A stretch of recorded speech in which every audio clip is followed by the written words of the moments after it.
Aê, beleza? Muito bom dia, boa tarde, boa noite ou boa madrugada, que eu não sei que horas que você vai assistir. Ou você tá aí ao vivo nos assistindo, vida longa e próspera. Seja muito bem-vindo ao Nenemcast, cara. E muito obrigado a todo mundo que já acompanha o Nenemcast, beleza, maravilha. A galera que se puder se inscrever no canal, dar aquela curtida, compartilhar, acionar o sininho e fazer crítica construtiva. Obrigado mesmo a todo mundo que contribui.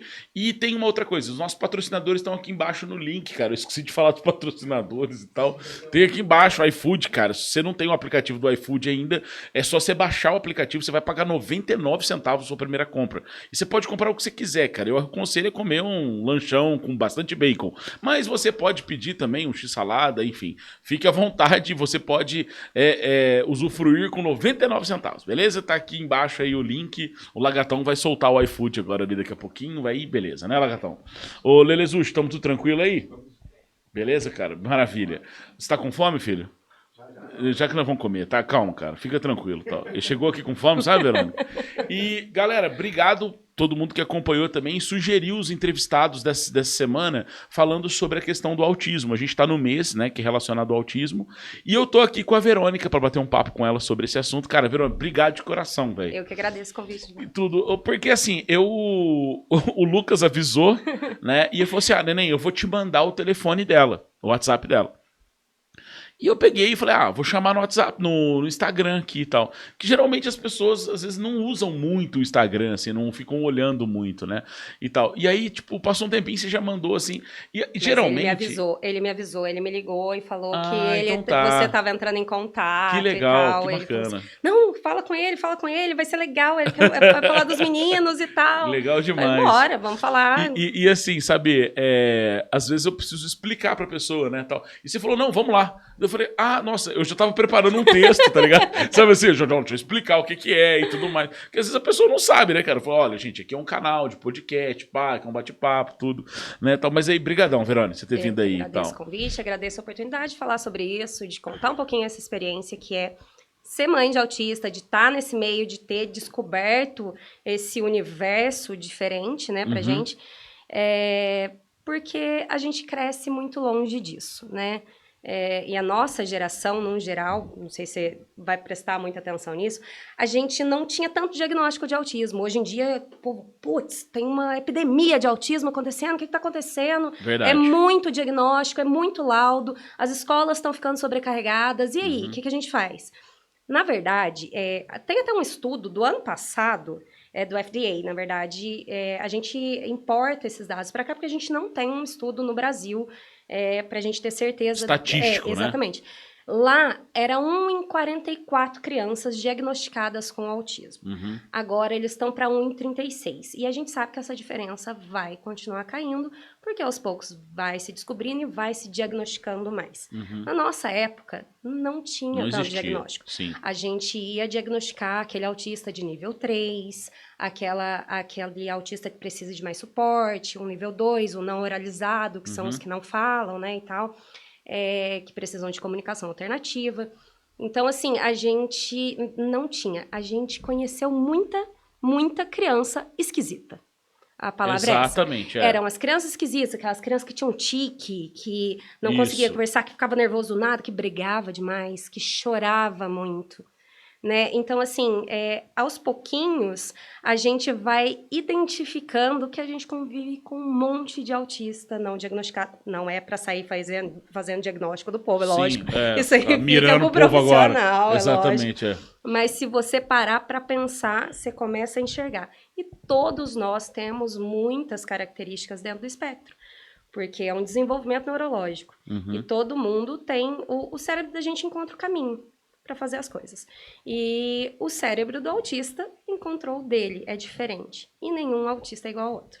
Eu tenho 2 filhos, um tem 7 anos, o outro vai fazer 5 agora. E os 2 são autistas e os 2 são completamente diferentes. Entendeu? O Rafael, que é o mais novo, ele seria muito mais difícil, eu acho, eu ter diagnosticado ele se ele tivesse vindo antes. Porque ele é muito sociável, o Rafael. E uma das características do autismo é justamente essa dificuldade. Antissocial, né? E o João já foi um pouquinho mais complicado. O João, ele precisa de um pouquinho mais de suporte. O João, ele dança ali entre o nível... O João é o mais novo. Mais velho. O mais velho, o nível 7. de suporte é 2 e 1, né? E eles conseguem transitar dentro dos níveis de suporte, né? Vamos lá. A gente tem, hoje em dia, eles classificam assim, não existe mais síndrome Asperger, autismo leve, autismo severo. Foi mudando a nomenclatura. E aos pouquinhos eles foram chegando nisso. Hoje a gente tem os níveis de suporte, né? Autistas com nível de suporte. Nível de suporte 1, nível de suporte 2 e nível de suporte 3. E aí vai depender da necessidade que ele tem de apoio, né? Do que ele consegue realizar sozinho ou não. E aí o que acontece é isso, né? O Rafa, ele é nível de suporte 1 e o João, ele alterna ali. Entendi. Eu fui descobrir o João bem novinho e eu só descobri o do Rafa, eu só ia perceber o do Rafa porque eu tenho o João. Senão eu demoraria muito mais o diagnóstico do Rafa. Você não perceberia. Uma coisa que eu vejo, você comentou um ponto que eu acho muito crucial, assim. Até quando eu tava batendo um papo com a Claudinha, a gente passou por isso. O que acontece? Eu sou dos anos 80, eu acho que você é um pouquinho dos anos 90. Sou 90. Você, 90, né? Redondo. Redondão e tal, né? E tudo. Então, assim, foi o que você disse que é bem isso que a gente vivenciou nos anos 90 mesmo ali. Que era o quê? Não se falava a palavra autismo. Né? Então, quer dizer, hoje, por exemplo, a gente já falou autismo, depois vem para TDAH, vem Asperger e hoje a gente chama de TEA, né? Então, o TDAH, ele não está ainda dentro do... É uma comorbidade que vem junto com o autismo. A gente vai... separar as coisas. A gente separa um pouquinho. Tanto que tem uma tentativa de tornar também o TDAH uma deficiência. Mas ele ainda não é considerado uma deficiência, ele sozinho. Mas muitos autistas têm o TDAH. Vem junto. Sim, Entendi. assim como ansiedade, toque, TOD, que são outros transtornos que são comorbidades que a gente vem trazendo. Entendi. A gente vai achar muito autista que tem depressão, que tem outras nuances aí que vem junto ali desse transtorno principal que é o autismo. Porque o que acontece? Não há como nós entendemos alguém dessa forma se não houver antes não teve ali um estudo precoce disso. Então, por exemplo, é o que você comentou, nos anos 90, aquele aluno que ficava isolado, quietinho ali, hoje eu falei, cara, esse cara, ele era autista, eu gostava muito dele, mas eu vi que ele tinha esse jeito diferente mesmo. E quer dizer, quantas pessoas que em outros séculos não passaram com essas dificuldades, né? Porque eu acredito que isso não seja algo que surtou agora, como a gente fala, uma epidemia. Eu acho que sempre existiu, né? Mas que ninguém percebia isso, ou ninguém falava, ou usava o nome que aquele ali é louco, aquele ali coisas pejorativas mesmo, né? Que eram colocadas. Então, assim, a expressão NERF, que é uma expressão que surgiu nos Estados Unidos de nerd, muitos autistas têm hiperfoco, então eles são realmente muito estudiosos. Só que, assim, é aquele comportamento quieto, isolado, no canto. Então, quer dizer, provavelmente estava ligado nesse sentido do nerd ser um autista, por exemplo, mas nunca se falou disso, né? Não tinha essa concepção toda, né? E assim, o que eu vejo também nos últimos 30 anos, o avanço da área neurológica, né, cresceu exponencialmente, então temos muito mais pesquisas hoje que podem comprovar. Eu até às vezes faço uma comparação. Uns dias para trás estava falando com um amigo meu, falando o seguinte, olha, a primeira vez que alguém disse que o cigarro causava câncer foi em 1997. Então, quer dizer, cara, foi agora, cara. Você tava com 7, eu tava com, sei lá, com uns 12, 15 anos. Então, quer dizer, em 97 foi pela primeira vez que um instituto de pesquisa falou, olha, o cigarro causa câncer. Então, quer dizer, eu até, às vezes, quando eu vou dar aula sobre esse assunto, eu pego uns outdoor dos anos 20, dos anos 30, que quem fazia divulgação de cigarro era médico e dentista. Tá ligado? Se tinha a recomendação dos dentistas, fume, vicie roar, porque... Então, quer dizer, você fala, cara, imagina, esses caras não tinham a mínima noção, né? Então, assim, não faz nenhum sentido. Mas faz, naquela época ninguém sabia disso ainda, né? Então, quer dizer, quantas coisas que a gente está descobrindo agora, né? Assim, Verônica? E eu acho que isso, cara, é interessante, tanto do ponto de vista científico, da pesquisa e tudo mais, mas também você que é mãe e que acabou descobrindo, de certa forma, na prática, né, cara? Você começou a entender isso. Como é que foi isso, cara? Assim, Foi um susto descobrir que o menino era... Porque foi assim, a gente, quando você tá grávida lá, você espera, você tem o sonho da criança perfeita, que vai ver, é lógico, ninguém é perfeito, mas enfim. Sim, você lá idealiza. você idealiza tudo aquilo que você quer pro seu filho e nasce uma mãe, nasce uma culpa, beleza? A gente espera muita coisa pro filho, a gente quer muita coisa pro filho, e tudo que é desconhecido dá medo. Dá muito medo na gente. Dá muito medo. O João, ele se desenvolveu, o João é meu filho mais velho, o João se desenvolveu perfeitamente durante a primeirinha infância ali, né, os primeiros meses. Ele era uma criança adorável, eu tive aquele bebezico lindinho, bebê hipoglós, fofinho, comercial, aquela coisa mais chuchuca do mundo, e todo mundo me falava que eu tava caçando chifre em cabeça de cavalo, porque eu falava, tem alguma coisa estranha. O João sentou na época certa, ele teve todos os marcos de desenvolvimento perfeitos, começou até a falar e daqui a pouco ele foi parando. O João andou na hora certa, ele fez tudo, engatinhou. E eu comecei a estranhar quando eu chamava ele e ele não me atendia. Eu falava, o João é surdo. Eu vou levar o João para fazer uma audiometria, eu preciso conversar com o pediatra e tal, não sei o quê. E aquilo me estranhava. Isso com uns 2 anos, mais ou menos. Não, eu descobri o João com 1 ano e 4 meses. Ah, sim. Então, assim, ali logo que ele tava com um aninho e pouco, eu falava, ele não tá me escutando, eu falava, João, porque você espera que a criança dá tchauzinho, você espera que a criança bata palma pro aniversário, você espera que a criança vá... A criança aprende olhando, observando. E o autista, a primeira coisa que você percebe nele é a dificuldade de manter contato visual. Não são todos, mas acontece muito. Verdade. E assim, quando ele não observa, ele não vê interesse naquilo, a criança não repete. A criança não repete, a criança não aprende. Os autistas, eles não veem propósito em algumas coisas. Então, dá tchau para os outros, essas convenções sociais, você tem que treinar, entendeu? Você tem que fazer aquele treinamento quase que de adestramento mesmo para você conseguir fazer a criança entender que aquilo é necessário. Porque não tem sentido. Tá, eu tô indo embora. E vai embora. Entendeu? Eu gosto menos de você, não gosto mais de você, eu só tô indo embora. Não tem o tchau, não tem aquela convenção social. Vamos mandar um beijinho, vamos não sei o quê. Inclusive o abraço, né? O toque também, né? Então, isso também é muito relativo. Os meus adoram. Os meus amam ser tocados, que eles legal, amam ser abraçados, e eles abraçam muito, eles são muito, extremamente carinhosos, que é um outro estigma que se tem do autista, que eles não gostam de tocar. Não são, alguns não gostam mesmo, eles têm dificuldade, aí a gente tem uma questão de processamento sensorial, que é bem diferente, mas a gente chega lá. E aí, voltando no João, eu percebi que ele não me respondia. Só que se tocasse a musiquinha no comercial que ele gostava, ele saia correndo de onde estivesse e vinha. Eu falava, ele não é surdo. Esse menino não é surdo, ele tem alguma outra coisa acontecendo. Percebeu? A gente estranha. Dentro da gente fervilha alguma coisa, que tem alguma coisa estranha acontecendo. Por que meu filho não é exatamente igual aos outros? Mas, ao mesmo tempo, cada criança tem seu tempo. A gente fica nisso, né? Todo mundo fala, não, gente, toda criança tem seu tempo. Só que eu acho, isso é muito importante a gente falar para todo pai, que os marcos de desenvolvimento, eles existem não à toa. Então, se você percebe que teu filho está um pouco atrasado em alguma coisa, não importa se ele vai ter um diagnóstico de alguma coisa, não importa que nome isso vai receber lá na frente. A gente tem que ir atrás. A gente tem, sim, que procurar saber o porquê que aquilo está acontecendo, porque nessa idade ocorrem muitas podas neurais. Isso tudo a gente vai aprendendo quando a gente entra nesse meio.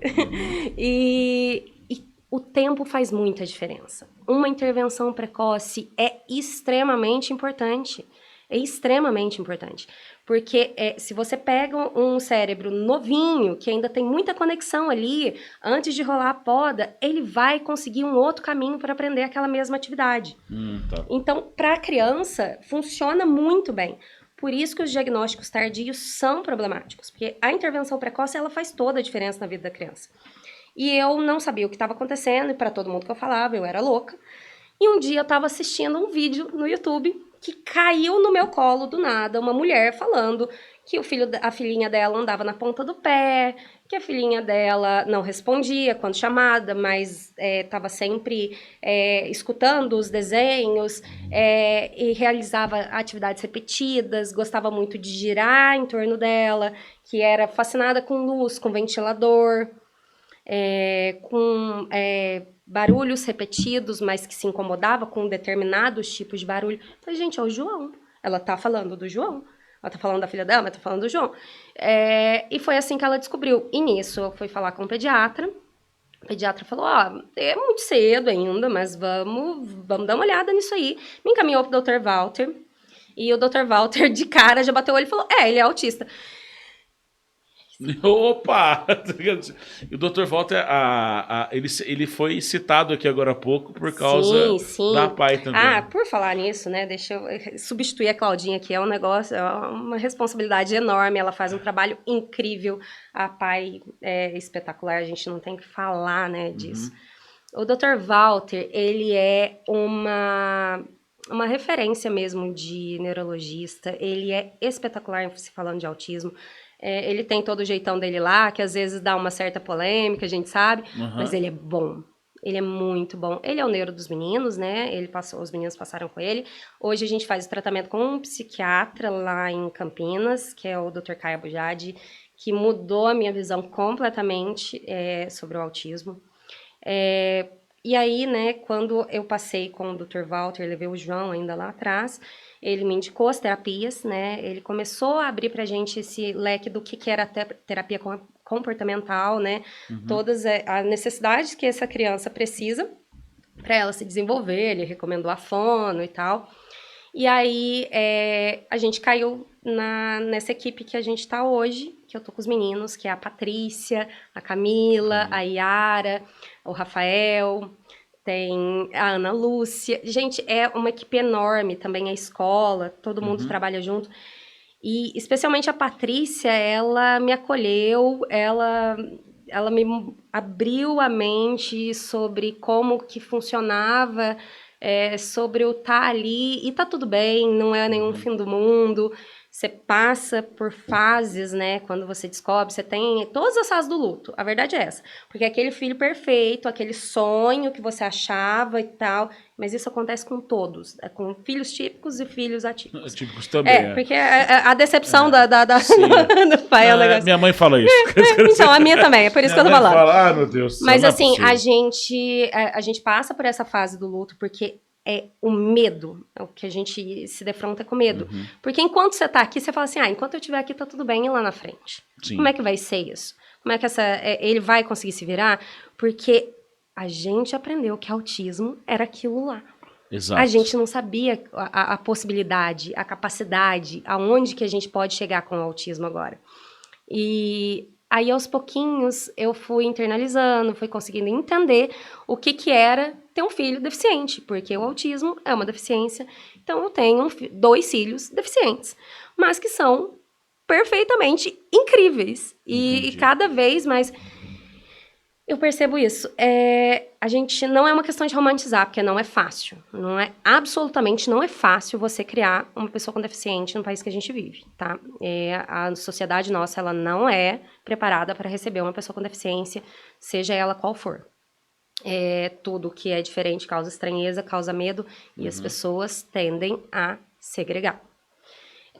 E aí, nisso, a gente entra, que era o que vocês estavam até conversando com a Claudinha, sobre as questões da escola especial. A escola especial, ela é espetacular, ela é necessária, a gente vê muitos casos, mas a inclusão, ela tem que ser pauta do dia a dia, entendeu? Não necessariamente tirar a criança do convívio vai resolver. A gente consegue, hoje, sim, ver autistas. Eu falo muito pelo autista em si, porque é o meio que eu vivo, né? É o que eu tenho um pouquinho de propriedade para poder falar. Mas a gente vê autistas nível 3 de suporte sendo alfabetizados em escolas regulares, que não conseguiram ser em escolas especiais. Específicos. Então, porque o que acontece? Aqui em Pouso Alegre a gente tem um suporte, a gente tem uma equipe incrível. Mas não é assim em todo lugar. Entendi. Não é assim. Então, a gente tem que ter essa oportunidade para essas crianças viverem no mundo, porque a gente precisa preparar eles para o mundo. Porque, querendo ou não, a gente não vai estar aqui. E o autista não fica criança eternamente. Esse autista, ele vai ser adulto, esse autista vai ter que trabalhar, esse autista vai ter que se sustentar, esse autista vai ter uma família, talvez, se for o desejo dele. Ele vai ficar velho, ele vai... E aí? Como é que vai ser isso? A maior drama que eu vejo hoje em dia entre as mães, especialmente de autistas, os cuidadores, e se eu morrer? Porque quando a gente fala de um autista, que a gente falava antes, leve, né? A gente sabe que ele vai ter uma vida difícil, ele vai sofrer um bullying, alguma coisa, a gente sabe que vai, mas ele vai se manter. A gente sabe que ele vai dar frutos lá na frente e que ele não precisa tanto desse suporte. Mas quando a gente pensa no autista, que é aquele caso mais severo, que é aquele suporte 2, 3, que é agressivo, que a gente vive esse drama, a gente vê isso, a maior dor da mãe, a gente tem certeza disso, é quem vai cuidar quando eu não estiver aqui. Eu sei de casos de mães que morreram na casa e passou 3, 4, 5 dias até encontrarem a mãe lá morta e a criança ou o adolescente, o adulto que ela cuidava lá sozinho. É muito dramático e é muito triste. E muitas vezes, quando as mães perdem esses filhos por N motivos, a gente sabe que a taxa de suicídio dentro do autismo é gigantesca porque eles não têm suporte. São mães carentes, são mães que dependiam daquilo, depende do benefício de prestação continuada que aquele autista recebia, né? Que a pessoa com deficiência recebia. E aí elas passam fome, elas não têm o que fazer, porque a vida delas foi cuidar daquele ser humano. Foi se dedicar. E simplesmente Meu aquilo Deus, acaba. cara. Então, é muito dramático. A gente precisa pensar mesmo em política pública de acolhimento, política pública de inclusão, de levar esse autista pro mercado de trabalho. Não é só... Inclusão não é enfiar a pessoa lá e cobrir uma cota. A gente tem que achar um caminho para tornar essa pessoa produtiva, para tornar essa pessoa autossuficiente. Não é só deduzir do imposto de renda, deduzir do seu imposto, cobrir a sua cota. Não é isso. Inclusão é muito mais do que isso. Não é número, né, Sim, cara? inclusão é muito mais do que você botar uma criança no meio das outras.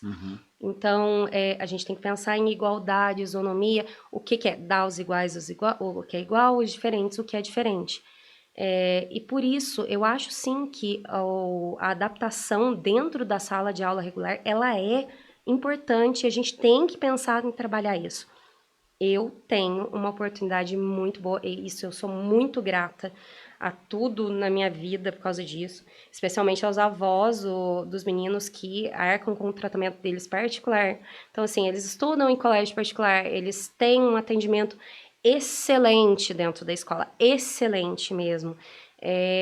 Eles têm todo o apoio, eles fazem inúmeras terapias, mas eu sei que eu sou exceção. Entendi. Eu sou a exceção da exceção. E quando eu vejo a oportunidade de colaborar no meio da inclusão no público, em políticas públicas, é exatamente o que eu quero fazer, porque eu quero que outras pessoas tenham oportunidade e que outras mães tenham a paz de espírito de saber que seus filhos vão estar bem cuidados na hora que chegar esse momento. Entendi. Ô, Verônica, é porque assim, né, você buscou muito conhecimento para entender tudo isso, né, tal, descobriu bem cedo, tal. E assim, é porque existe a Verônica mãe, né? Existe a Verônica que, a partir do contexto de entender o que estava acontecendo com os filhos, foi buscar esclarecimento. E você comentou, acho que é um ponto muito importante, assim, você falando, e eu estava aqui analisando assim, sabe, o Brasil já é um país com alto nível de desigualdade. A gente já tem uma carência muito grande. Tudo bem que Pouso Alegre, a nossa cidade, ela ainda tem uma qualidade, um IDH, que foge um pouco do parâmetro, né, da grande maioria das cidades que nós temos. Então, assim, a desigualdade é muito maior em muitos outros lugares. E eu fico imaginando em países mais pobres que não deve existir ainda nem política pública, nem mesmo desenvolvimento, noção disso, né? Imagina quanto sofrimento fruto dessa questão que poderia ser com esclarecimento mesmo, né? Às vezes com aquele primeiro conhecimento básico já solucionaria muitos problemas. Sim. Né? Informação é a chave para as coisas. Sim, né? Então eu fico imaginando, sabe, o que você colocou do privilégio, né? Porque assim, por mais que você tenha as dificuldades, você ainda tem esse suporte todo, né? Imagina quem não tem, como que deve ser, né? Exatamente. A minha mãe é professora no Philips Baldoni. Uhum. Né? Então ela me conta um pouco, né, do dia a dia dela e me conta também das carências dessas crianças, das dificuldades que essas crianças enfrentam. E uma coisa que eu ia perguntar para ti é porque durante muito tempo a questão do autismo foi vista como uma doença. Uhum. Né? Aquela criança é uma doente. Uhum. E a primeira coisa que vem na cabeça é, se ele é doente, tem que tomar remédio. Né? E às vezes também se cria a noção de que dar o remédio vai curar. Então, né? para começar, autismo não tem cura, né? Exatamente, é um transtorno. É a primeira coisa que a gente tem que fazer, e isso é muito importante. As famílias, os pais, eles têm que estar sempre muito atentos a qualquer coisa de pseudociência. Não existe cura para autismo, certo? Não existe. A gente tem que ficar muito atento com essas terapias absurdas, essas dietas malucas. Autismo não se cura. A gente usa a terapia, a gente usa sim a medicação. A medicação é maravilhosa quando ela é indicada, quando o médico determina para usar, quando ela está na dosagem certinha, e nisso entra sim os pais, porque os pais estão ali convivendo todos os dias, eles têm noção de como o comportamento dessa criança se alterou, né?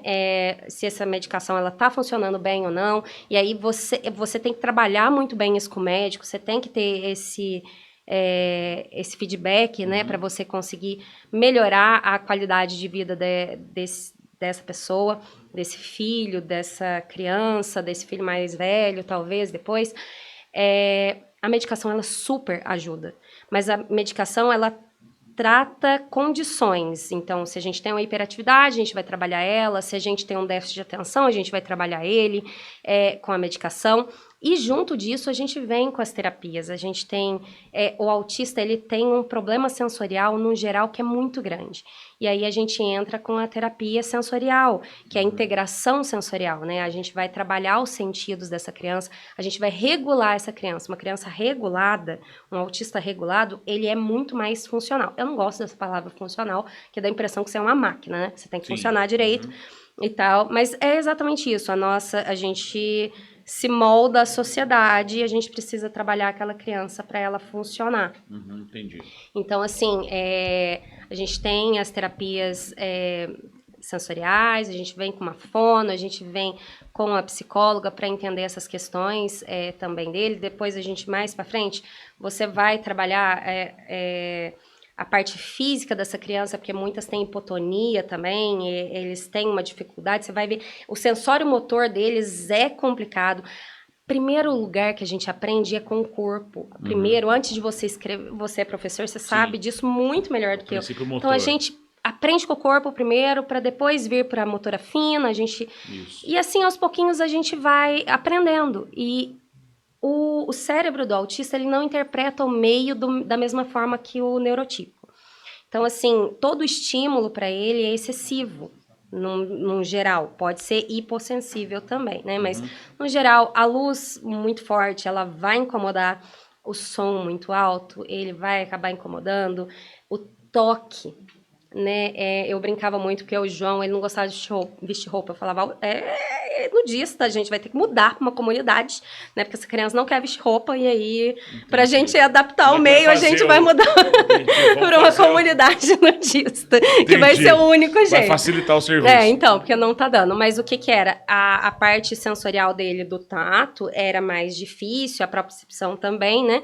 Então, assim, a roupa incomodava muito ele. né, o toque da roupa na pele. Então, aos pouquinhos a gente vai trabalhando isso nele. Vai entendendo. E foi ensinar, fala, João, a gente vai sair, não pode ficar sem roupa, você não pode tirar roupa em qualquer lugar. Sim. E sabe, a gente vai educando aos pouquinhos. É o que eu falei, é aquele treinamento mesmo. É um treinamento que você tem que fazer para ele entender que aquilo é necessário, porque ele não entende que se aquilo incomoda ele tem que continuar fazendo, porque aquilo é socialmente convencional. Eu não posso ficar pelado no meio das outras pessoas, entendeu? Isso não posso fazer isso. Mas a única coisa que pra ele é compreensível é aquela roupa me incomoda. Entendi. Porque uma coisa que eu vejo também, assim, até... eles precisam de ter essa ordem de comando do dia a dia, falar, olha, primeiro você vai fazer tal coisa, ou isso é só dentro de um espectro autista, assim, porque, por exemplo, de disciplinar o dia a dia dele. Sim, a rotina é espetacular para o autista. Para qualquer criança, a rotina é um negócio muito importante. A gente até teve uma reunião com a psicóloga da Escola dos Meninos, falando sobre sono, sobre rotina, o quanto que isso é importante na vida da criança. Você sentiu isso de na qualquer prática? Criança. E sim, a rotina deles, as alterações... A rotina, no geral, para o autista, ela precisa ser um pouquinho mais rígida, porque eles precisam da previsibilidade. Como eles têm uma rigidez cognitiva, eles têm uma inflexibilidade maior do que as outras crianças, quando você antecipa, aquilo fica mais fácil dele compreender e aceitar. Então, quando você tem uma rotina definida, aquilo funciona melhor. Essa rotina definida, ela pode ser alterada, sim. Pode ser que hoje a rotina dele seja fazer A, amanhã B, C. Não precisa ser exatamente igual, mas ele precisa dessa rotina, ele precisa saber. Eu sou divorciada e os meus filhos, eles vão de 15 em 15 dias para casa do pai, que mora junto com os avós e tal. Então, assim, no começo foi um pouquinho difícil para eles adaptar com isso. Ó, tô saindo da minha casa, tô indo para lá, não dormia direito. Passou um pouquinho, eles começaram a entender. E aí eles já sabem, eu tô indo pra casa da minha vovó e tá tudo bem. 15 dias não é igual. Tem sábado que eles sabem que eles vão passar comigo, tem sábado que eles sabem que vão passar com o papai deles. E aí, assim, a gente vai estabelecendo essa rotina. E é o que funciona pra família. A gente vê muita receita por aí, porque a internet é maravilhosa para conhecimento, a internet é maravilhosa para deixar as pessoas malucas. Exatamente. Entendeu? Isso que eu ia comentar contigo. Eu que estava tentando chegar nesse assunto, de que o que acontece? O que você falou da pseudociência. Tem muita coisa na internet falando assim, ó, faz assim que vai dar certo. Né? E é esse ponto, né? Você chegou a buscar na internet alguma coisa? Sim, não? A gente fica louco, porque quando você descobre, você quer saber qualquer coisa. Você arranjou água. Você tem água aí, né? Tá tranquilo? Você arranjou pra mim? Valeu. Essa tá fechada. Arranja pra mim. Depois a gente pega mais, tá tranquilo. Mas, porque assim, vamos lá, 1 ano e 4 meses, você começou a perceber essas diferenças, falou, cara, eu vou buscar na internet, apesar de existirem coisas sérias também na internet, não podemos dizer que não existe. Claro, igual né, eu percebi por causa de uma pessoa contando o relato dela. A gente precisa ter filtro. Entendeu? Isso eu acho que tá faltando muito, num geral, com as pessoas, no geral. É o filtro. Você pegar essa informação, você filtrar, pegar aquilo que vale a pena e descartar aquilo que não faz sentido nenhum. Né? Ciência é um negócio que precisa ser provado. Um estudo, ele não pode ter conflito de interesse, ele não pode ser feito de qualquer forma. Então, não é qualquer estudo que chega e simplesmente... Você acata e bora, vamos fazer, e é isso aí. Não dá certo. Pra você. Muito obrigada, agradeço. Agora é seu. Tá pago. Enfim, e aí eu escuto relatos de pessoas que acham que autismo é castigo, porque em outras vidas aconteceram... Não, essa eu juro por Deus que me deixa nervosa, real. Eu tento, porque eu converso com muitas mães, muitas vêm me procurar às vezes porque acham que eu lido com isso de um jeito mais tranquilo, porque hoje em dia realmente, para mim, é muito tranquilo. A questão dos meninos serem autistas, para mim, eles são tratados normalmente, como deve ser, e o único objetivo que eu tenho é que essas crianças sejam felizes. Eu falo isso na escola, eu quero meus filhos felizes. Entendeu? Eu não vou entupir eles de coisas, não. Eu não vou pegar e entrar... surgiu uma medicação... O médico deles falou que precisa? Não, não precisa. O terapeuta falou que precisa? Não, não precisa. A escola falou que... Eu quero meu filho feliz, eu quero meu filho brincando com os amigos deles, eu quero meu filho se divertindo, eu quero meu filho imaginando coisas e tentando pular do sofá que ele tá batendo asa e voando, não sei... E é isso, eu quero ver essa criança ter memórias boas da infância dele, entendeu? E crescer de um jeito sabendo que ele é acolhido e amado.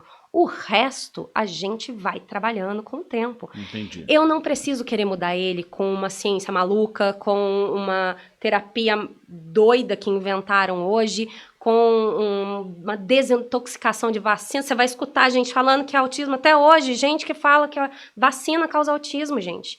Pelo amor de Eu Deus. lembro disso. E na pandemia, inclusive, a galera começou a falar que... Um absurdo. Vacina salva vida. A gente precisa voltar a entender, né, que a ciência está aí para ajudar. Né? E aquilo que eu falei, volto a falar, filtro. Informação chega para você, filtra ela. Pensa, olha, isso faz mesmo sentido, conversa com outras pessoas, não tenha vergonha, sabe? As pessoas tendem a esconder, às vezes, os filhos, têm medo de falar que o filho é autista, porque ele vai sofrer. Eu acho que quando você sabe que você você tem mais ferramenta para lidar com aquilo. Sim. Entendeu? Eu acho difícil você conseguir ofender uma pessoa falando que ela é. Exato. Quando alguém fala que eu sou alguma coisa, sempre falam que eu falo demais. Eu falo demais. Eu sou uma pessoa que fala muito. Eu sou uma pessoa que tem opiniões fortes sobre certos assuntos. Eu sou essa pessoa. E se eu... É difícil a gente falar isso, mas se eu fosse autista e alguém me chamasse de autista, eu sou autista. Entendi. Você assumiria isso sem problema algum. Isso. E assim, e tá tudo... E quando você sabe o que é... Aquilo te dá paz de espírito. Você cresce sabendo que você tem que você é assim e que você tem ferramentas para lidar com aquilo. Quando começa a crise a vir, quando você chega, você está percebendo que aqui está sobrecarregando o visual, que você percebe que está sobrecarregando no som, os teus sentidos estão indo lá em cima, você vai entrar numa crise, você tem ferramenta. Entendi. Poxa, eu sou autista, gente, eu preciso saber que se eu fizer isso, isso vai me deixar... Entendi. E aí você consegue... Existem, Verônica, assim, não sei se você deve ter pesquisado sobre, brincadeiras que auxiliam a criança com autismo, se alguma brincadeira específica existe? Porque... Por exemplo, a criança, não sei no caso dos seus filhos, eles são novos ainda, mas a abstração para eles é fácil de compreender ou eles são mais concretos? Não, eles são, no geral, o autismo em si ele é mais concreto, né? Muito mais concreto, né? Eles são muito, a figura de linguagem é muito difícil, eles são muito literais, né, com tudo. Isso causa coisas muito engraçadas, né? A manga... Não, peraí, deixa eu achar uma outra situação. Eu vou lembrando aqui, daqui a pouco eu falo pra você. Algumas expressões do dia, eu fico imaginando. Isso aí não pega, coisa. Mas não deixam de ser criativos, eles são muito criativos, eles inventam histórias e contam. O João adora, ele lembra e faz coisas detalhadas, desenhos e esculturas de massinha. Sim, então, assim, nas brincadeiras em si, a terapia para criança, no geral, ela é uma brincadeira. Né? É brincando que você estimula, é brincando que você constrói o jogo simbólico, que você vai trazer para aquela criança habilidades que ela não tinha.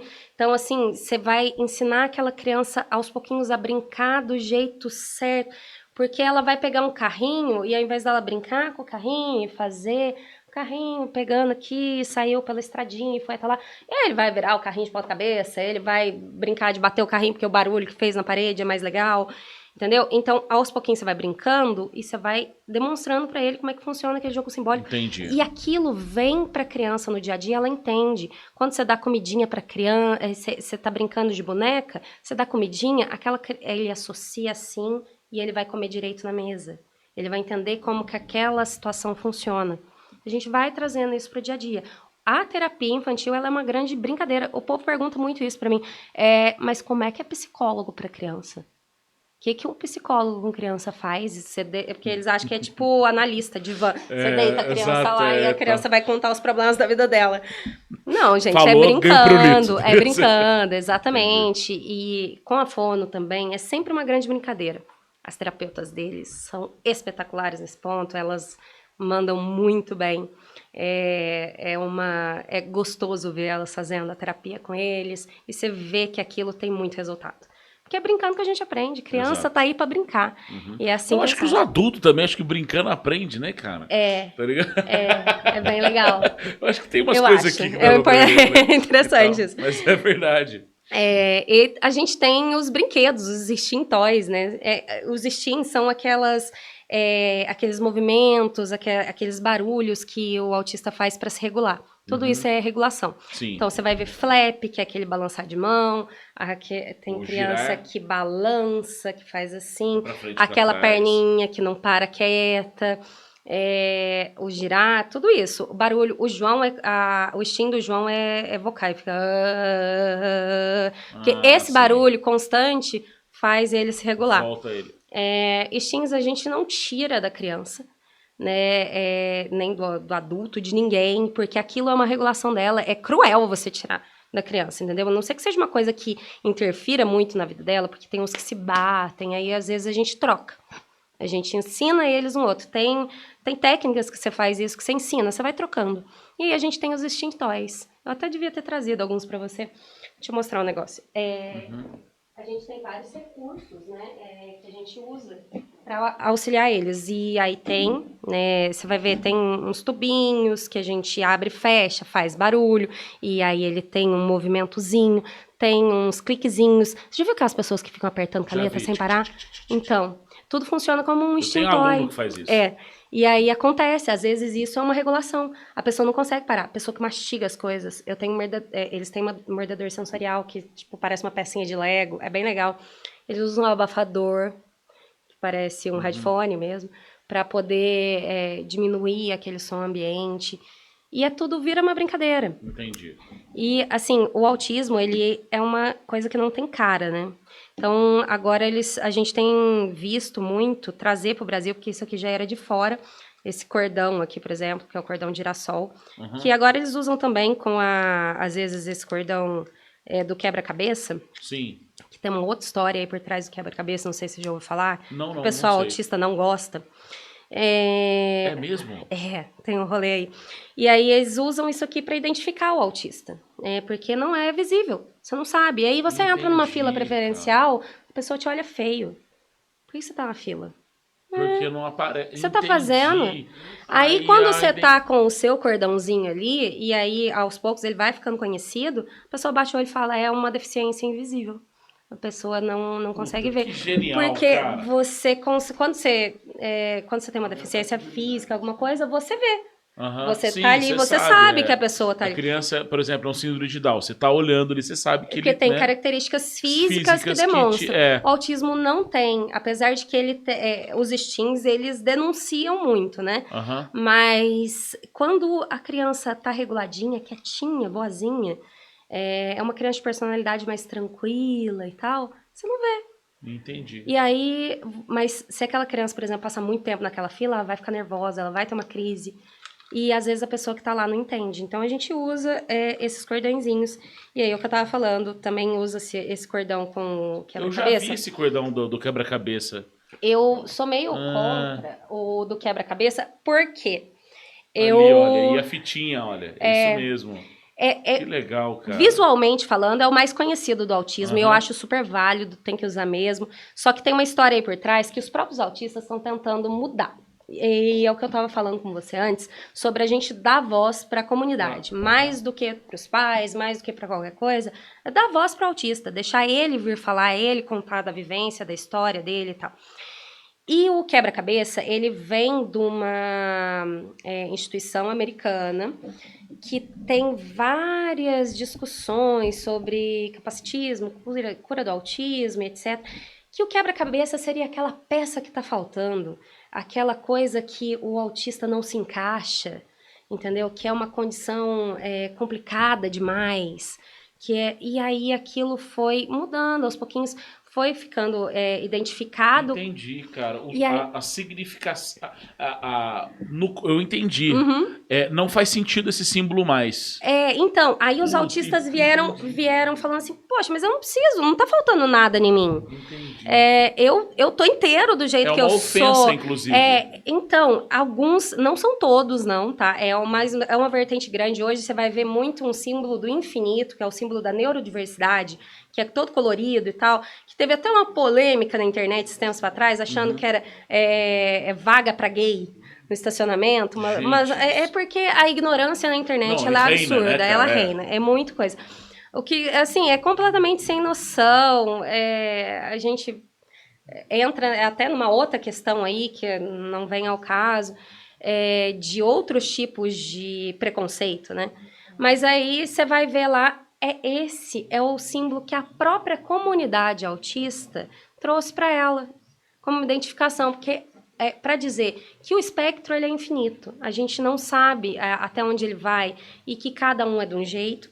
E também tem as cores lá, igual que a gente usa mesmo no autismo, o quebra-cabecinha colorido. E essa fita é de conscientização, essa fitinha. E a gente tem uma lei agora que fala que além do cadeirante, da grávida, do idoso, agora tem a fitinha também. Tem uma lei falando isso, que foi incluído lá. E... No Brasil? No Brasil. A gente tem... o autista, ele tem lei, né? Que fala sobre essas proteções. A gente tem muita coisa falando, muita coisa. Ainda falta muita coisa, mas a gente já tem muita legislação. Verônica, esse avanço é de 10 anos para cá no máximo, Sim, né? Então, essas leis que eu estava te falando, 2012 que Olha teve... Isso, cara, foi agora. A Lei Berenice Piana, que foi a primeira, que é uma mãe de autista e tal, que é ativista e foi para cima e trouxe, né, essa política nacional da pessoa com transtorno do espectro autista. É bem interessante. A gente vai ouvir falar de pessoa com deficiência mesmo na legislação ali na Constituição Federal, em 88. Foi quando começou, né? E aí a gente tem o ECA, que fala da proteção da criança. Então aí a gente vem com um monte de coisa até a gente chegar agora nessa lei Romeu Mion, que instituiu a identificação. Que agora a gente tem um drama, que em alguns estados, os laudos, eles têm validade. Então, assim, a gente não tem cura para autismo, certo? Mas a gente tem um laudo com validade. E a gente precisa desse laudo para a gente ter um AT na escola, que é o acompanhante terapêutico. A gente precisa para... Professor de apoio. O professor de apoio, para a gente ter as terapias no SUS ou pelo plano de saúde, ou para você conseguir benefícios como entrar em parques, várias coisas que você pode fazer, né? E para você comprovar a deficiência, você precisa do laudo, porque, mais uma vez, como a gente falou, né, é invisível, não é uma deficiência visível, então você precisa desse laudo, muitas vezes, para demonstrar algumas coisas. Para você comprar carro, que tem aquelas isenções e tal, e aí o laudo tem validade. E aí, agora instituiu-se essa carteirinha, né, que é uma carteira de identidade, que é a CPTE, que funciona como carteira de identidade, e aí ela tem uma validade de 5 anos. Então, já ajuda em muitos estados. Em Minas não é assim. Em Minas, o laudo é eterno, vale para sempre. Belezinha, é uma maravilha. Mas em São Paulo não é desse jeito. Em São Paulo, eu acho que todo ano. Por que será que eles fizeram temporário? Você sabe? É legislação estadual. São Paulo tem vários avanços, mas é complicado também. O autismo, ele tem, por exemplo, com novos diagnósticos, ele se agrava ou não? Tem alguma coisa assim? Quando você não trata, né, por assim dizer, Sim. quando você não trata, ele você pode não se agravar. Ele provavelmente ele vai, porque a criança ela vai se sobrecarregando e ela não tem mecanismos para sair daquilo. Aí a gente volta naquela história dos autistas lá de trás, que não tinham suporte, que não tiveram diagnóstico. A nossa geração tem uma quantidade de diagnósticos tardios gigantesca. E aí a gente vai pegar diagnósticos lá para 22, 23, 25, 27, 30 anos, 32. E aí, quando a pessoa percebe isso, e aí ela vai em busca de um tratamento, ela começa a perceber tudo que ela passou lá atrás, o tanto que era difícil, o que ela viveu na adolescência, na infância, sem o tratamento. E aí a gente vê casos de pessoa com depressão severa, a gente vê transtorno de ansiedade generalizado nas pessoas, síndrome do pânico, tendências suicidas muito grandes. Tudo porque não sabia que ela era autista. Entendeu? Cara, que coisa muito louca, legal. E olha como um problema vai criando Vai outros. Uma outra coisa que eu ia te perguntar, você já assistiu o filme Forrest Gump? Já, um dos meus preferidos, amo esse filme. É um dos filmes também que eu colocaria ali na minha prateleira dos preferidos. E o Forrest Gump tem uma cena do filme que é mais pros finalmente, que é quando ele descobre que ele é pai, né? E tem uma cena muito rápida que a Jane ali, ela já tá mais debilitada, e quando ele vê o filho na TV, assistindo TV, ele olha pra ela e ela fala assim, não, ele é normal. Né? Então, quer dizer, o que eu achei interessante é que no filme não trata muito disso, porque, quer dizer, é um filme dos anos 90, né? Mas o Forrest Gump, ele reconhece que ele tem alguma coisa. Sim, sim. Então ali, cara, quer dizer, o Forrest Gump teria traços, né, que poderia ser de um autista. Sim, né? Isso eu achei uma sacada maravilhosa, cara. Sim, ele tem uma deficiência intelectual também, o Forrest Gump, claramente Isso. ele tem.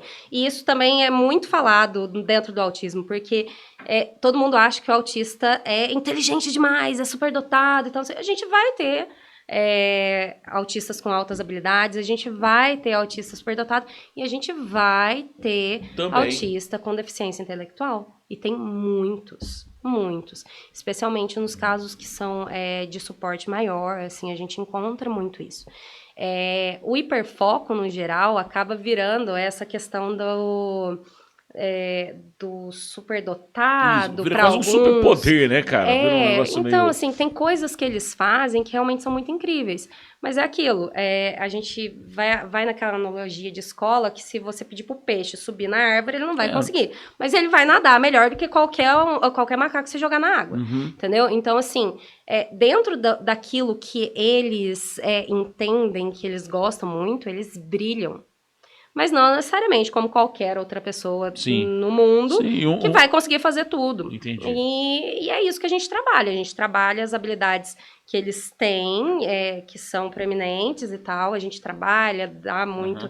Usa muito disso, do hiperfoco, para trazer as outras coisas que eles precisam. E a gente treina eles no restante. Entendi. Para funcionar. Agora, Verônica, com relação a celular... por exemplo, eu vou dar um exemplo. Autismo de tela. Tá, isso eu vou dar um exemplo. Eu tenho uma amiga que também é mãe, separada, tudo. E no período da pandemia foi um período difícil para ela, porque o filho dela também é autista. E ela tinha momentos que ela tinha que trabalhar. Ela conseguiu fazer o trabalho em home office. Mas aquele período mais agudo da pandemia, que todo mundo tinha que ficar em casa, ela tinha que trabalhar, né? E ela pegava algumas vezes o tablet, né? Um tablet lá com umas borrachas para não quebrar e tal, e colocava uns desenhos pro Fio assistir. E assim, ela falava assim, um dia ela falou para mim, neném, eu não tenho o que fazer. Eu preciso que ele assista nesse momento, que ele se concentre ali, porque eu tenho que fazer esse trabalho. E aí, assim, tipo, por mais que a empresa... Ela falou assim, a empresa me entende, ela sabe o que eu tô passando, mas eu preciso entregar esses projetos que ela tinha que fazer. E o que acontece?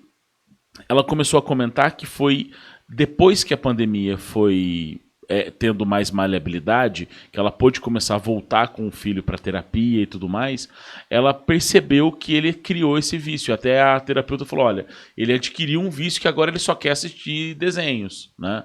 E isso, essa questão da tela, né, que você comentou, é uma dificuldade? Você enfrentou isso também? Você sente isso? Primeiro, autismo de tela não existe, mãe geladeira não existe, né? Tá. Autismo, 99% é genético. A criança nasce com aquilo e ela vai morrer com aquilo. Aham. Então, assim, essa culpa que as mães têm, que estão levando aí, estão botando nas mães, Isso. que a tela está causando autismo, isso não existe. Não significa que a tela não prejudica, a tela prejudica muito. Sim. Ela provoca uma inflamação no cérebro, segundo o que o médico dos meninos me explicou na época, porque o João assistia muito, o Rafa nem tanto. O Rafa, como o que eu te falei, eu já tinha aprendido muita coisa com o João quando o Rafa veio, Sim. né? Então, a gente errou menos. Erra muito, mas errou menos. E assim, existem momentos, a gente tem que parar também de achar que tudo tem que ser ferro e fogo. Tem momentos que a gente vai precisar. Nós somos pessoas, nós, família, cuidador, nós somos pessoas, a gente fica nervoso, a gente fica irritado, a gente tem que trabalhar, a gente tem que... tem N coisas que a gente precisa fazer para aquela criança também. E fora dali. Porque nós somos seres humanos também. Sim. E a gente tem que resolver a vida, né? Não dá para parar. Por mais que a gente quisesse se dedicar exclusivamente àquilo, a gente não pode. Né? A gente tem que viver, a gente tem que pagar conta e tamo aí. E, assim, às vezes a gente precisa fazer. Os meus filhos, eu consegui cortar celular e tablet, eles não usam, mas eles assistem TV.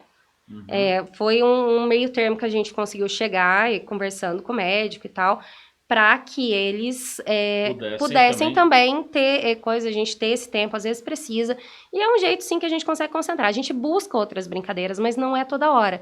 Eu acho que o importante é a gente conseguir dosar as coisas, dosar a tela que você usa, entendi. porque a gente vive no mundo de telas. Sim. Não tem como. A gente vive no mundo de tela, a vida da gente está nesse aparelho. Então, basicamente, a gente precisa dosar. E aí, trabalhar as outras coisas que a gente precisa ali no tete-a-tete, na conversa e tal, com as crianças. E é erro e acerto. E é o que funciona, é o que eu falei mais cedo, o que funciona para cada família. Não adianta a gente ficar se culpando, não. Porque como isso para qualquer mãe, não é para mãe de autistas só, ou mãe de criança com deficiência. A gente, às vezes, a gente precisa resolver coisas e a gente quer o mais fácil. Então, aí a gente põe a criança porque ela vai ficar quietinha ali. E aí, nisso, a gente não olha o que eles estão assistindo, a gente não vê o que está acontecendo, e aí a gente vai para outros problemas que aí a gente está vivendo aí hoje, né? Abriu uma porta, né? A gente abriu uma porta ali. A gente precisa ter esse controle em cima da vida dos filhos, porque eles não têm discernimento. E é onde o pai e a mãe têm que entrar, seja típico, seja atípico, e falar, não, isso não te faz bem, você não vai fazer. Ah, mas vai chorar, vai gritar, vai espernear. Vai. É assim que a criança sabe lidar com a frustração. A criança não sabe sentar e conversar. A criança não vai para o divã deitar, conversar com o psicólogo e falar dos problemas da vida. Os pais, eles têm que tomar a posição de pais dele. E falar, ensinar aquela criança, porque o cérebro dele não está preparado para lidar com a frustração e não está preparado para lidar com aquilo ali.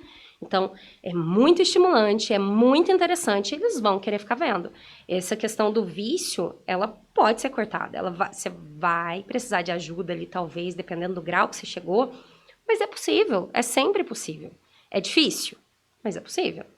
É porque, às vezes, o difícil a gente breca, não quer fazer. Entendi. Mas é possível. A gente fica nisso. Uma coisa que, né, que você... Eu não sabia que você era dado direito também ali, né, que você comentou comigo.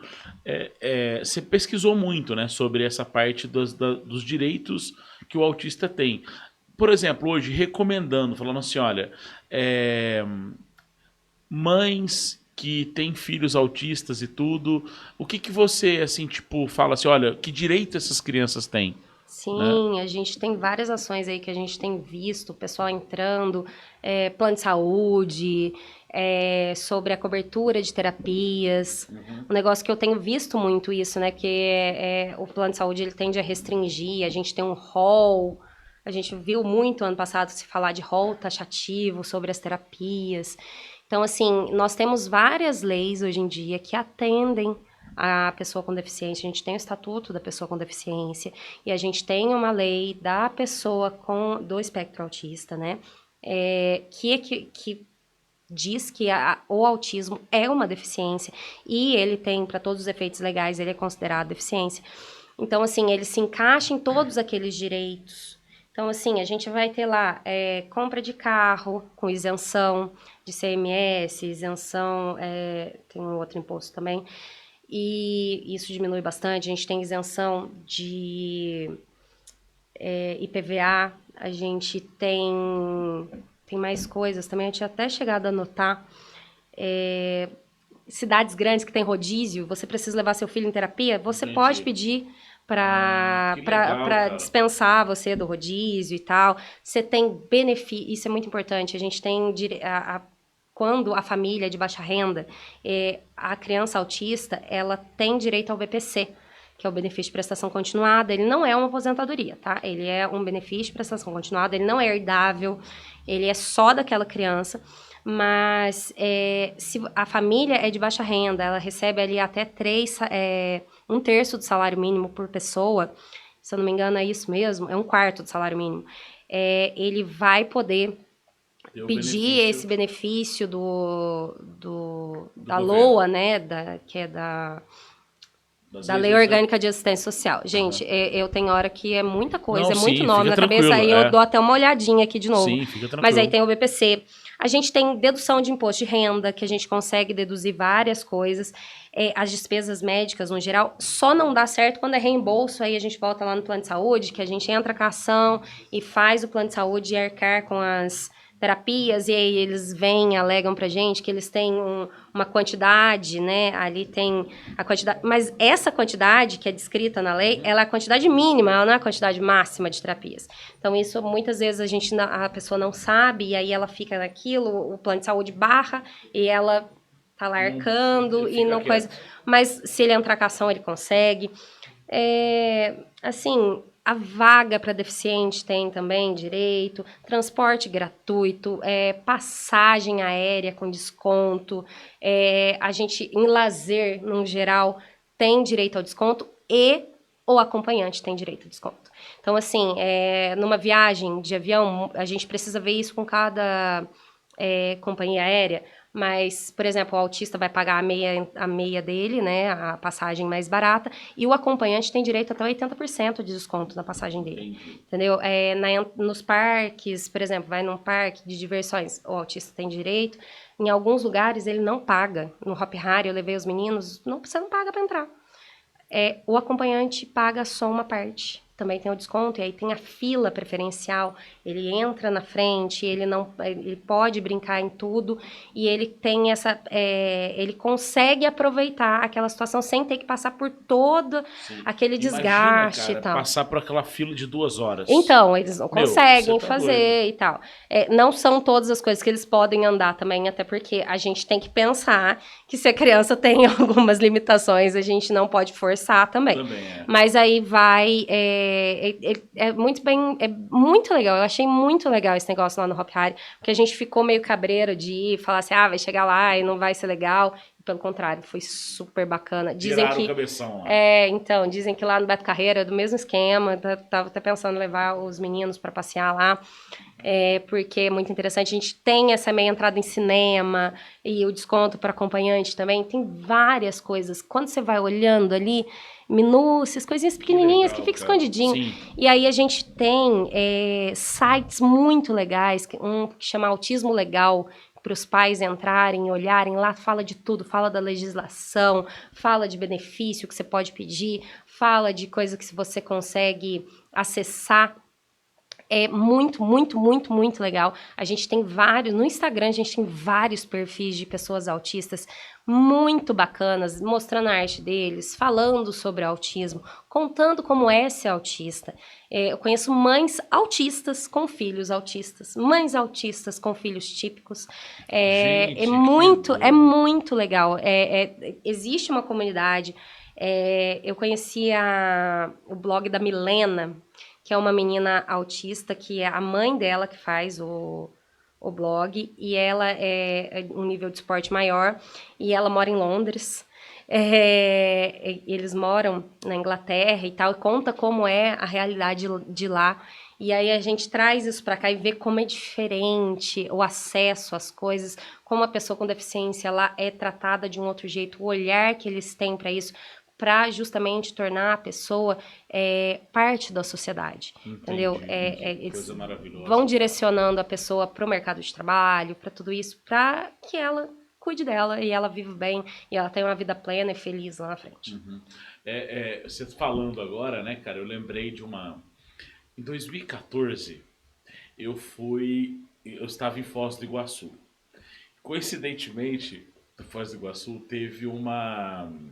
estava acontecendo o Congresso Internacional de Ufologia. Tá ligado? Tô. Então, assim, beleza. Bem legal. E eu assim, falei, cara, tô aqui, visitei já aqui as cataratas, já fui lá na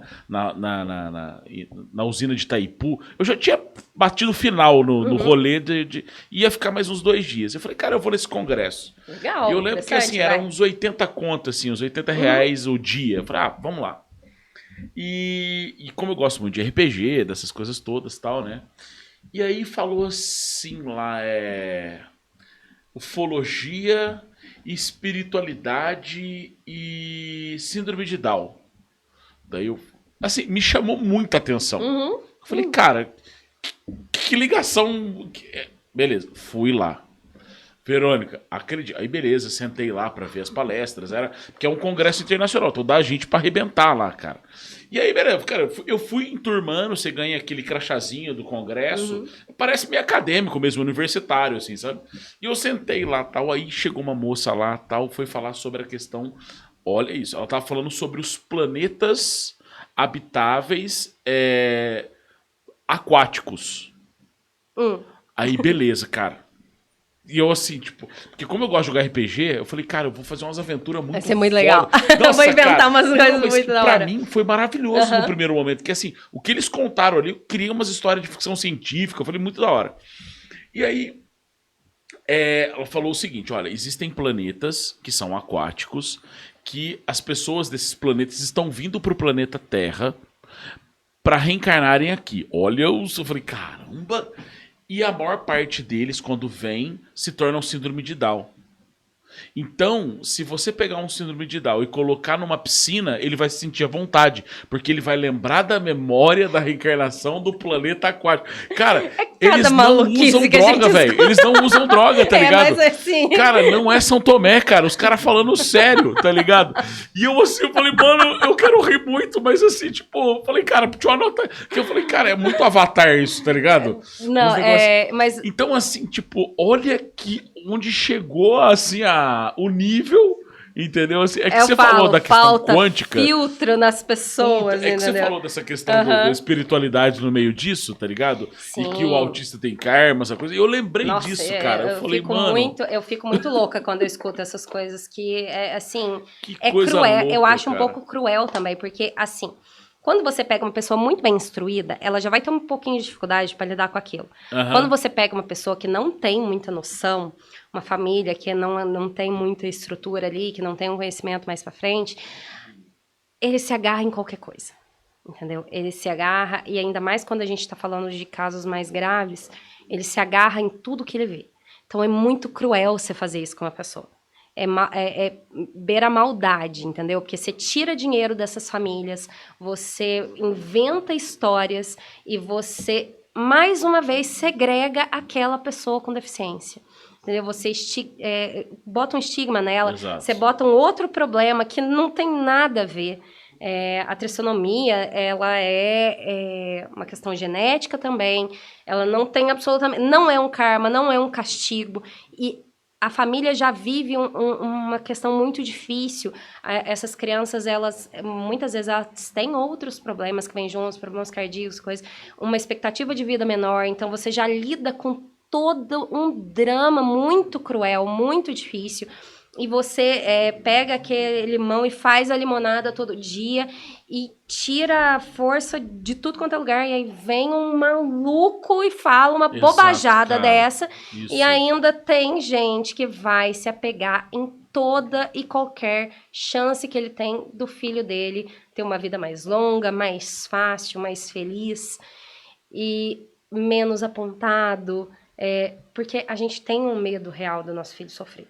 A gente tem muito medo dessas crianças sofrerem, dessas crianças serem machucadas, dessas crianças se tornarem pessoas agressivas porque foram machucadas. Então, assim, é o que eu falei mais cedo e a gente sempre fala, é acolhimento, é ensinar, é falar abertamente, é colocar isso na mesa e tornar isso o que ele é, normal. Perfeito, cara, muito legal. Uma coisa assim que eu ia te pedir, assim, se você pudesse, por exemplo, hoje, né, mães, que orientação que você daria hoje?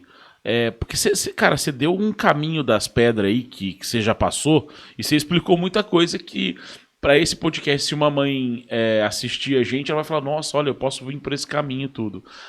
Mas que conselho que você daria? Falar assim, ó, mãe, faça tal coisa, entendeu? Assim, ó, tipo, que pra você talvez tenha sido difícil, porque Sim. não tinha ninguém pra te esclarecer sobre, entendeu? Eu acho que o principal é não querer atropelar. Entendeu? Porque quando a gente descobre, é difícil, a gente sabe que é difícil, mas aí a gente quer ganhar tudo que a gente já perdeu. Então aí a gente vai em 200 mil terapias, a gente faz 200 mil coisas e a gente só se desespera, a gente só pensa naquilo. Vive. Ela só vai ser criança uma vez, ele só vai estar ali até uma certa idade, ele vai crescer, ele vai se desenvolver. Faça tudo que você pode fazer. Não fique presa na história do diagnóstico que eu falei. Se você tá vendo que teu filho tá demorando para falar, leva uma fono. Entendeu? Trabalhe o que você tem, trabalhe o que você pode trabalhar. Se você não tem condições de trabalhar hoje em dia, a gente tem, sim, informação boa na internet que dá para procurar com filtro, com inteligência, com cuidado. Quiser conversar, chama outra mãe que já passou por aquilo. Pode me chamar. Eu tô lá no Instagram, eu respondo. Eu tô lá. Procura conversar com as pessoas, procura entender e deixe seu filho viver, ser feliz, ser uma criança. Criança tem que brincar, seja autista, não seja, tem que ser bem cuidada, bem amada, esteja presente, esteja ali com ele e permita ele ser criança, não só viver de terapia, não só coisa. Ele vai aprender a lidar com aquilo, você vai aprender a lidar com aquilo, o medo vai estar ali para sempre, né, porque tá em qualquer mãe, a gente nunca sabe o dia de manhã, a gente não sabe o que vai acontecer. Mas a única coisa que a gente pode fazer é isso, querer um filho feliz. É isso que eu acho mais importante. O aspecto também da negação é muito pesado, né? Porque difícil. Muitos pais, às vezes, querem negar o problema, né? Eu já vivenciei acontece isso. De não aceitar. Muito. Isso. É o medo. É o medo. E o problema, às vezes, não está somente na criança, né? Mas muitas vezes não tá. Estão nos pais que não querem aceitar ou não querem aprender a lidar com essa diferença, né? Pais de pessoas com deficiência no geral são muito reativos. A gente escuta muito não. E a gente tem muito medo do que vai passar. Então, no geral, ele é muito reativo. Qualquer coisa que você vai falar, ele já vem com 4 pedras na mão e ele já, para defender aquela cria, ele é mais reativo ainda. Então, a gente tem que ter paciência para falar. A gente precisa, às vezes, dar um passinho para trás, respirar, lembrar que essa mãe já escutou muito não, que essa mãe já escutou muita coisa ruim, que esse pai já teve muito medo, que esse pai já passou muita noite em claro, pensando como é que vai ser a vida dessa criança lá na frente, a dele, que muita coisa já mudou na vida dele. E aí quando a gente vai explicar e vai falar uma situação, não é que tudo tem que ser permitido, não é isso. Mas a gente tem que ter um jeitinho mais de falar, a gente tem que ter compaixão, a gente tem que ter um cuidado, sabe? A gente tem que se colocar no lugar do outro, às vezes, um pouquinho, calçar o sapato dele para entender em que pé que tá aquilo. São pessoas que não têm suporte e, muitas vezes, tem estudos que falam que o nível de estresse de um cuidador, de uma pessoa com deficiência, de uma mãe, de um autista, é comparável a de um soldado de guerra. Gente. Então, assim, porque é muito estressante, é muito difícil. Quando você vê o seu filho se socando na parede, entendeu? E você precisa fazer uma força descomunal, porque eles são muito fortes. E você tem que controlar aquilo, e você tem que lidar com situações, às vezes, no meio de outras pessoas, onde ele está tendo uma crise e as pessoas não entendem. Tudo aquilo dói, aquilo machuca, deixa judia da gente. Então, assim, quando a gente vai falar com essa mãe reativa, essa mãe que não aceita, ela sabe. No fundo, ela sabe. A gente precisa ter um jeitinho para falar. A gente precisa ir contornando aos pouquinhos. Todo mundo tem seu tempo. O que a gente tem que dosar e pensar, principalmente dentro do ambiente escolar, por exemplo, é que a criança não pode se prejudicar, né? Então, às vezes, a gente realmente precisa chamar, sentar, conversar de uma forma mais séria, mas sempre com muito carinho, porque são pessoas que já estão sofrendo muito, muito, muito, muito, muito. Entendi. Não é fácil. Tem dia que você vai falar, poxa, podia ser mais fácil. podia, né? Podia ser mais tranquilo. Eu queria ver as crianças, meus filhos fazendo igual outras crianças fazem, vivendo igual outras coisas fazem, convivendo em determinadas situações como outras crianças. Então, assim, a gente já se pode em alguns momentos, mas tem uns momentos, Adriana, tem uns momentos que a coisa é muito precioso, sabe? Eu sei um dia que eu tive um estalo que eu não esqueço de jeito nenhum, que foi a primeira vez que eu fui tirar uma foto com os meus 2 meninos. Eu até mandei essa foto pra você lá no coisa. Eu vi Que ela. o João abraçou a gente. Eu fui tirar a foto e aquilo foi uma reação natural dele, mas assim, você fala, ei, ele fez o que se espera no dia, coisa, o que uma pessoa típica faria, entendeu? Que é tipo juntar todo mundo, tirar uma foto e dar um sorrisinho bonitinho, não é aquela coisa armada, aquela, sabe, aquela coisa travada. Mesmo. Ele fez e ele puxou, e assim, quando eu vejo um irmão defendendo o outro, eles se defendem muito, e um buscando o outro, vamos fazendo isso, eles são muito amigos. Essas coisinhas, sabe? São detalhezinhos, coisas... Quando o Rafael chega cantando, ele me chama pra dançar e fala, mamãe, vamos dançar? Sabe? São piluazinhas de alegria ali que você vê, você vislumbra que lá na frente vai dar tudo certo. Sabe? No dia dessa foto eu falei, vai ficar tudo bem. Foi a primeira vez que eu, assim... vai dar certo, fica tranquila, vai relaxa, na fé, mãe, vai, tá relaxa, desarma, guarda a faca, que tá indo legal, e eles vão construindo, você vai vendo a criança criando uma personalidade bacana, criando um caráter legal, e vendo o que é certo, o que é errado, e do mesmo jeito de uma criança típica, com as suas peculiaridades, é claro, e aí todo mundo, ninguém é igual a ninguém, o diferente também, tá tudo bem, e eu acho que o incluir dentro da escola regular, por exemplo, é legal porque a criança típica que cresce vendo a deficiência do outro, entendendo a deficiência do outro, ela é mais empática, ela vai crescer um adulto mais empático, ela vai crescer um adulto que vai se tornar um chefe, que vai entender que ele precisa contratar a pessoa com deficiência, ele vai saber da capacidade da pessoa com deficiência, ele não vai se assustar quando bater o olho, ele não vai ser a nossa geração que olha tudo com muita desconfiança, muito assustado. Então, quando aquilo é normal para aquela criança típica, muda também a vida do deficiente. Muito legal, cara. Muito bacana. Cara, eu tô impressionado com você. Assim, tipo, que legal, que papo. Obrigada. E assim, nossa, cara, se for Claudinha e tal, você mandou bem tanto quanto a Claudinha aqui. Achei muito legal, cara. Muito não, lógico que ela tem. Vamos lá, vamos. Ela tem todos os méritos pra ela. Ela tem uma coisa que a gente chama no RPG de XP.